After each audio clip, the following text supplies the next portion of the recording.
But he's not the only kind person. Obviously, our country is full of these people. They do some interesting work in all of their different communities, changing lives all over the place. And we take a look at this week's Mandela Monday here. It's an organization that does such wonderful work. I mean, we know that there are many struggles that we go unaware of, but these people tap into that space and they change lives. Take a look at this.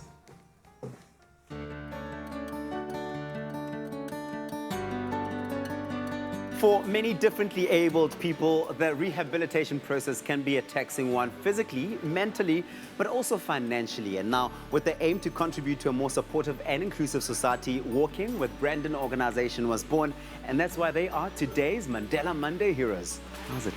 Good.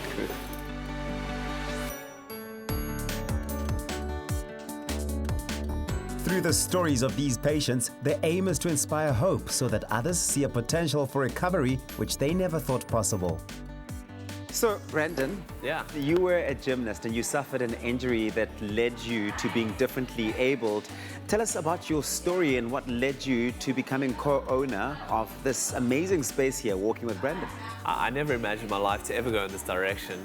I was a gymnast training for the first time for junior Olympic level. And I was a musician and a dancer at school. And during training, I fell off the parallel bars. I missed the safety mats. Ended up landing on my head, breaking my neck at level C67. And that left me paralyzed from the chest down with minimal arm function and no hand function. I went for my inpatient therapy, which was limited at 10 weeks. And afterwards, I was sent home, and that was it. I had no major follow-up and no training or rehabilitation or assistance or guidance. We didn't know where to go as a family. For years after that, we dedicated time to therapy and rehabilitation and training and trying to get back as much as possible. And after doing fundraisers and being lucky enough to go to America for 6 weeks, I was exposed to a program that was out of this world. And after coming back, I realized that I had to continue that same program in order to see more progress. So after continuing with that same program with biokineticists here in South Africa, we noticed that other people wanted access to it as well. So we opened it up to the public. And word kind of spread. And over time, more people started coming onto the program. And that kind of snowballed into something huge.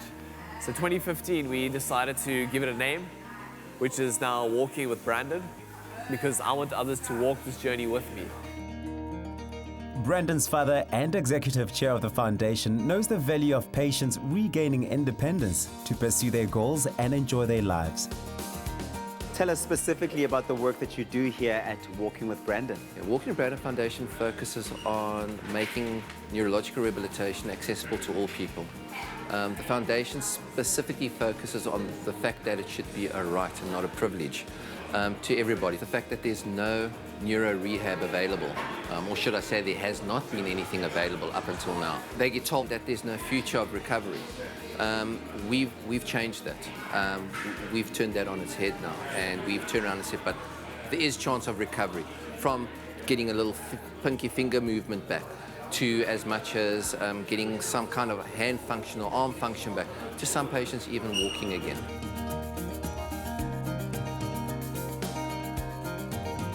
So a typical session at our Therapy and Beyond Centre would depend firstly on the type of therapist one was seeing. So we have biokinetics, physio and occupational therapy.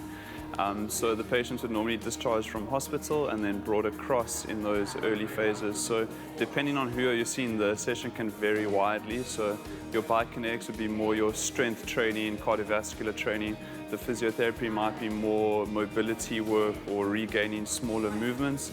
And then the occupational therapy would be more functional, so learning how to adapt to your home environment or going to the supermarkets and things like that. So it's a very broad spectrum, and depending on the person's needs, we then tailor it towards what they would require. When I was 15 years old, I broke my neck in rugby, leaving me completely paralyzed from the shoulders on downwards. And then 2 weeks ago, we came to Walking with Brandon, and the facility has been amazing. They've helped me tremendously with state of mind, my mentality and my physical state. And the cohesive input from both sides has been amazing. I have to say that I do feel improvement. I feel like my endurance has gotten much better, and also core stability, balancing has gotten better. And I think more than anything, what they have given me is a hope when I came here that you could improve, you would get better if sticking to them. But I think that was even more important to me at that time than the actual physical rehabilitation. On a personal level, what does it feel like for you seeing people walk into this center who may have otherwise lost hope, grow gradually and find their passion once again? Oh, it's electric, absolutely electric. To see someone coming here for the first time and they're sad and it seems as if they've lost hope. And after that one session, you see them perk up, you see them smile, and they realize that there is a chance that they can improve on themselves.